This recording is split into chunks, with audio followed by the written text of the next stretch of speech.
Jag har funnit mig att ta fram att här om nöjgavnar. Andlig gavnar som det heter. 4:12, 4:11. Ter är nutjo i tal, jag sätter en bok som jag skriver i. En bok som jag skriver i, förstå.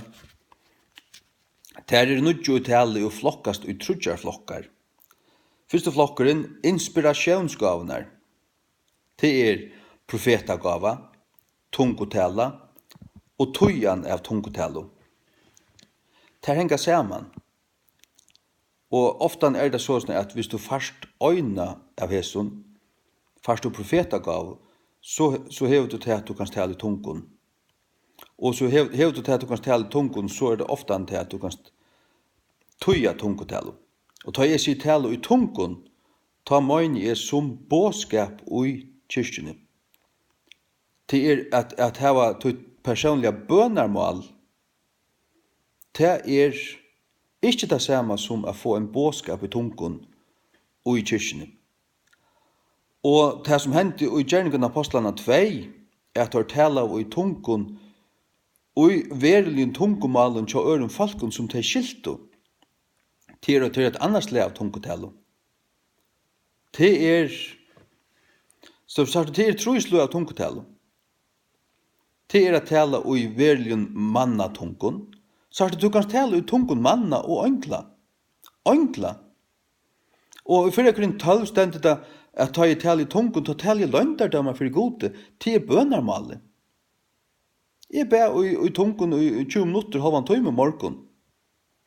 Men jeg vil ångan til en, det har vi til, kanskje øyne for. Ja, kanskje øyne for. Men det ikke noe som jeg kjenner til å få en båskap i tungun. Men jeg øyner for i løyven og finner tøyingene av en båskap i tungun. Jeg hørte det med en båskap kom fram. Jeg hørte det inn i øymer, anden teskade. Jeg fikk alt. Jeg kunne gjøre det alt.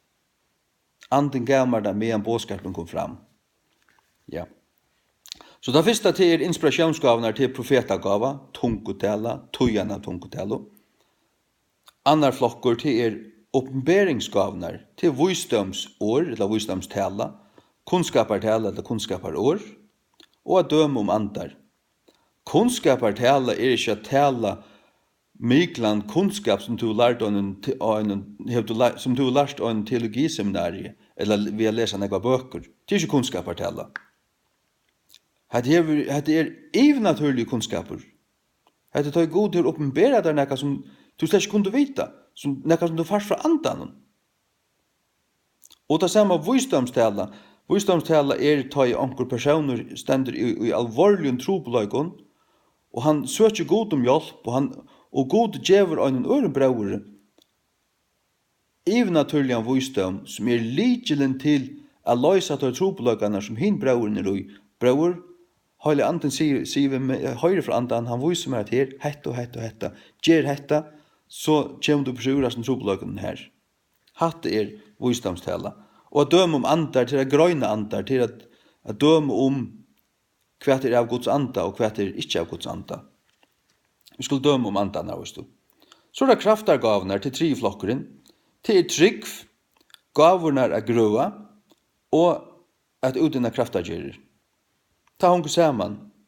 Så skal du grøa, så måste du ha trygg. Skal du utina kraftargerir, så måste du ha trygg.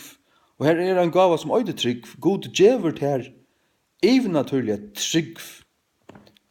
Og det nekka som fungerar i virka i Jesus, og virka i apostlen, til av oss situasjoner. Men du første her å ta. Det ikke nekka som du gonger vi bare til daglig, fotler trygg, nøy. God djevert er det akkurat her. Men du en som god til å valgte å bruke at du økene, så først du da til særlig høver, og i av som støvun, her som tørveren så du til vi tørven å gjøre. Ta god vil gjøre det, og ta god vil grå eller gjøre kraftaverk, så vil han bruke omkran, og vil han bruke til, så gjør han der sunna trygg, og så trakker du ut og handler og underhenter. Halleluja.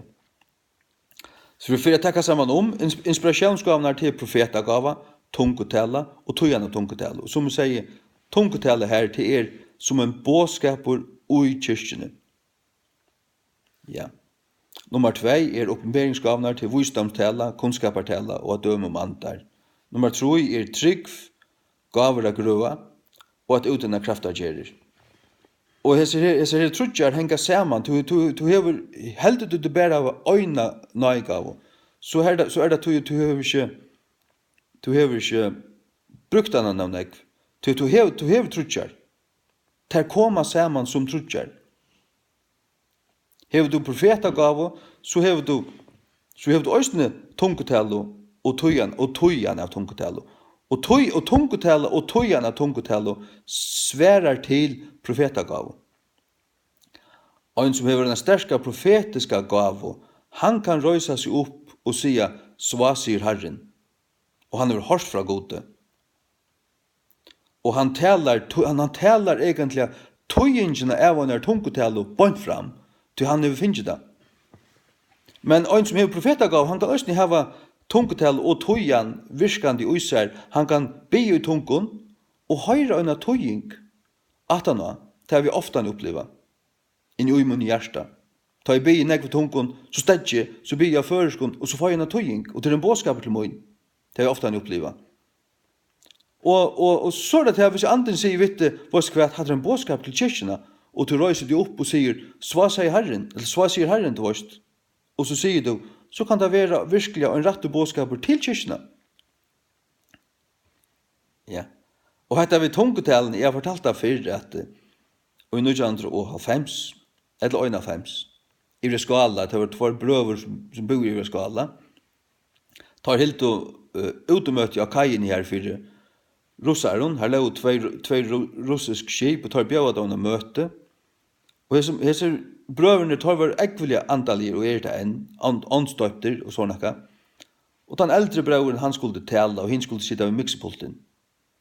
Og da han begynte å tale, han skulle tale enskund, han tog ikke et år av russiskund, men da han begynte å tale, så kjente han seg løyden av andan, å tale i tungen. Og han taler i 20 minutter av tungen, og han som satt ved miksepulten, han rønte at dempa det, det var så rævlig harsht. Han fikk ikke dempa det. Vi gikk sammen i flotje og i student, han satt i søgn av meg, ofte, og han fortalte meg at det dagen etter. Og brøveren, han tog seg harsht og tøyligt og i tungen. Og russerne kom ut til hans attana, og tog i håndene, tar det skilt hverst et år. Han i tåsa, vet du, av russiskon i tungen. Ja. Halleluja. Så snärt det här. Och ett annat en amerikansk kona under 1920. Hon blev kallad som helt ung affär över till Kina eller India. Helt av Kina. Hon var så här i nekvar, hon blev en halvgåmbel alltså, det var och inte hänt. Hon bor ju i en fjällabygd här, inte befrälstor. Hon gav upp, hon får hemmatur. Och hon var uppvuxen frälst i en pinsakyrkju här. Så fer hon av møte. Hon sitter her frialig i bojen til vårt. Uppgiven til vårt. Eller giv opp. Så røyser han seg opp ved en tungetalo. Og pastoren, han bojer her kjør. Jeg hadde vært en bådskaper. Fernakkar tøyingene. Nå så sier han til konan, det er ikke en tøying til disse tungene her. Tøy at han taler perfekt, og at du bygda malen her som jeg bor i 20 år, og han sier, fær atter, døtter, tun gjernigur ikke liver enn, tu ikke liv enn, fær atter. Då sier han perfekt, og at du bygda malen i Kina eller India her som hun bor i 20 år. Perfekt. Så er det såla sånne virke i sitt tingene. Men det virke her som de er velkommen. Vi må være åpen for disse tingene. Og gjøre dem en plass. Og sier vi god at vi gjør dem en plass. Du tar vi gjøre det, så blir det god å virke. Så gjør vi god til løyve til å virke. Men er nok det vi disse tingene, så kommer vi til ångan tog å søke deg. Det er umøvelig. Så ikke er nok til deg. Halleluja. Ja. Och det andra det är i Efesus 4:11. Låt mig läsa det. Det är 5 tjänastnar. Det är högre upp i attor. Det är lukka som styrande tjänastor. Och i kyrkene. Styrande. Efesus 4:11. Og han gav sommar apostlar, og sommar profeter, og sommar evangelister, og sommar hirar, og fralærarar. Her 5. Apostlen tommelen, profeteren pojkefingeren, evangelisteren langtong, hiren ringfingeren, fralæreren luttlefinger. Skal lære deg å minnes dette her. Apostelen ein som så trenar i Herren, god til å trene han opp, at han kan fære ut, og han fører for at være en profetor, en evangelistor, en hyre og en lærere.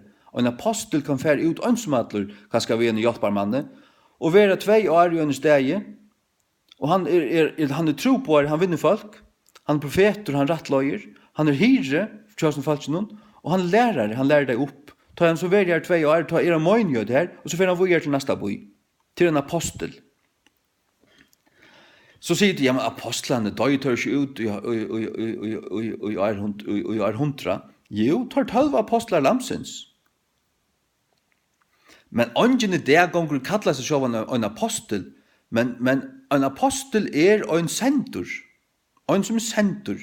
Hvis du god kallar trener en opp og sender, hva skal du skal fære til Afrika, og han fer ønsmadler og offrer sitt liv her, han kan godt kallas en apostel, og i andan, men han ikke kallar seg selv en apostel, men for så vidt han det likevel. Ja. Og profeter pojkefingeren, vet du hva? Til at profeteren sier, han pojker etter møgnheten sier, til skulle ikke, han rattløyer, han skjuter, han prikar, han prikar, han rattløyer, til minnes til, God sier, du vet, og så det evangelisteren, det den langste fingeren, den langste, det som fingeren her, det den fingeren som nær langst ut, han fyr ut og fiskar saler ur heimen og fiskar der inn og i møgnhøtene, tog han langst. Hiren ringfingeren, vårt kvøy, det tyr en eimjugur mævur, og en mævur vi en bleit og hjärsta, han en som elskar seien, til en mævur som kan bæra ring av fingeren, til tekno på at han eimjugur.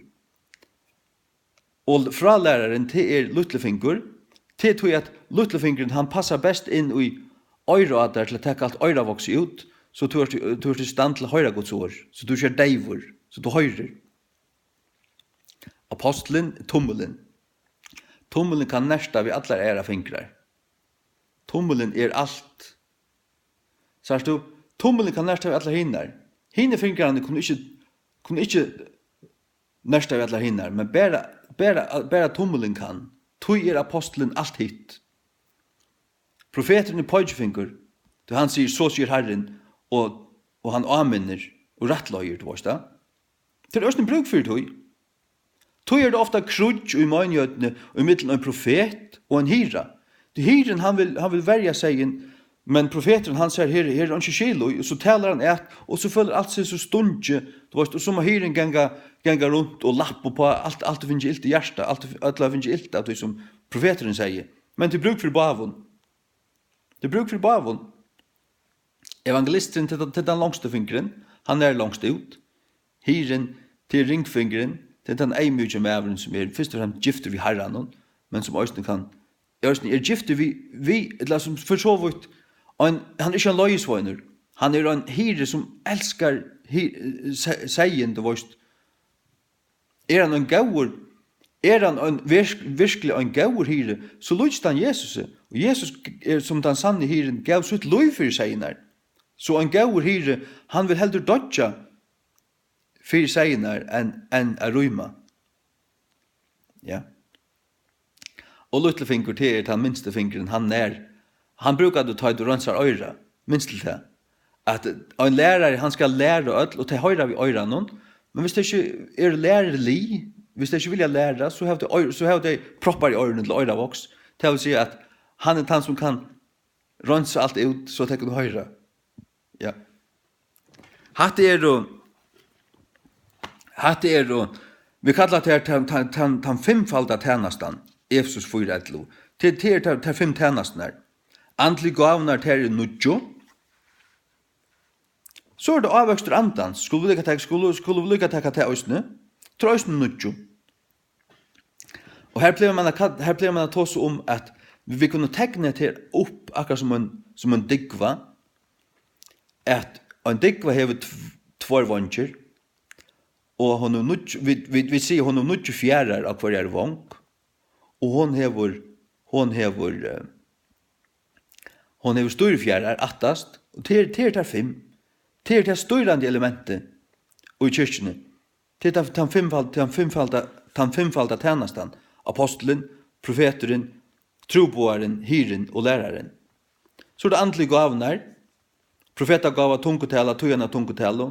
Visdomstala, kunskapartala, döm om andar. Trygg, gavra gröa och att utvinna kraftagerer.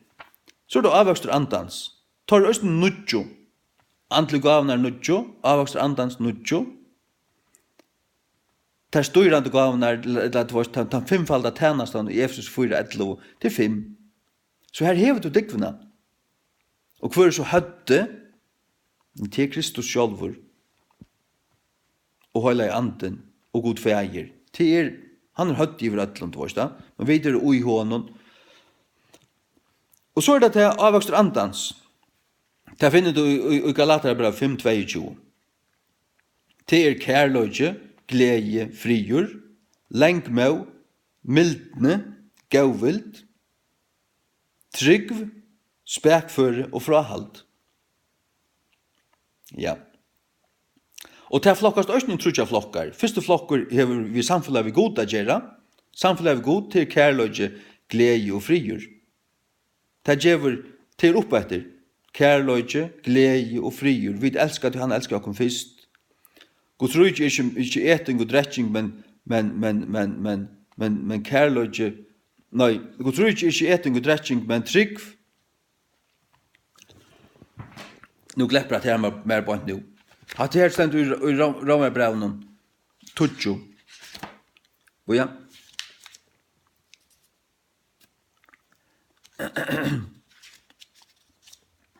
Ja. Guds rike är inte äting och drätting, men trygg. Men trygg.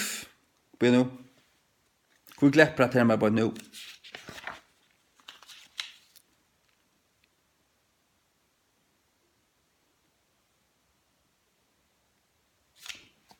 Gud gläppar att det är med på nu. Gå Jesus gömmer att här.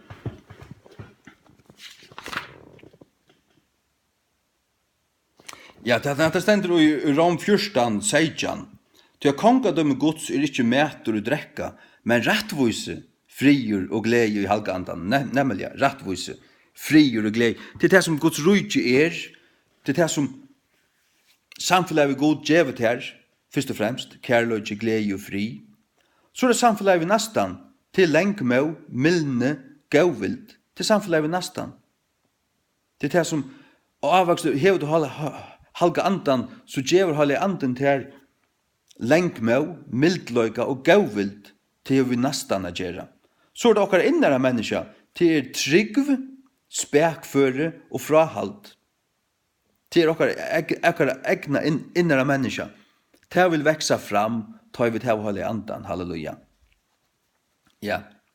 Och så blir man ofta när jag säger att för att gänga i andliga gåvorna så måste du ha andliga fruktnar. Du måste ha avväxter andans. Mangla avväxter ut under livet, så orskar du inte bära gåvorna. Har du gåvor och inte frukter, så flyr du inte bort. Tutt andaliga likan vill ta skoft, ta vill skojkla, och du missar flöje, du kan ska krascha av dig. Då är det viktigt att du arbetar och ger gode löjve till att arbeta på det sålösner att avväxter antans vara sterskjur ut där. Låt mig läsa avväxter antans i förska King James. Du hade notater som jag gjorde Arne började toja av oss då. Hade notater som jag skrev i 2004. Jag har fullt av sån liten bögon som platt att skriva i. Satt studera i. Så skriver jag allt ner i här. Galaterbrevet 5:22. Men avvöxtur antans er kärlöjke, glädje, friur, längmå, mildne, göska, tryggv, eimjuklöjke, frahald. Vi mötes lojkunder ongen lev. Ja. Så det som hever god at gjøre til kærløyge, glädje og friur, til mittelen til god, mittelen til nastan til lengmå, mildne, göska. Det som hever til ekne innere menneske at gjøre til trygg, eimjukløyge og frahald. Heilig anden gjør der kraft til å være frahaldande fra kvarjon. Sint, atler sint, liv og i frahald fra tog som du levde i oi før, nei, du heldig det fra tog. Frahald at halda seg fra. Tek hva det Halleluja. Så for å tenke sammen det 5 tjenestugavene, vi kallar det den 5-falda tjenestan, og i Efesus 4:11. Apostlar, profeter, troboarar, hirar og lærare. Til det styrande, til det 5 styrfjärraner og en dikvo. Andlig gavnar til annar vonkeren, til nudjo gaver. Men tøyr, later gavnar må jaunviast vi avvøksten andans. Annars misser du flåje. Ja. Og som regel det så at avvøksten må først veksa fram og bli sterskere. Og så du i stand til at virka i andlig gaven. Halleluja.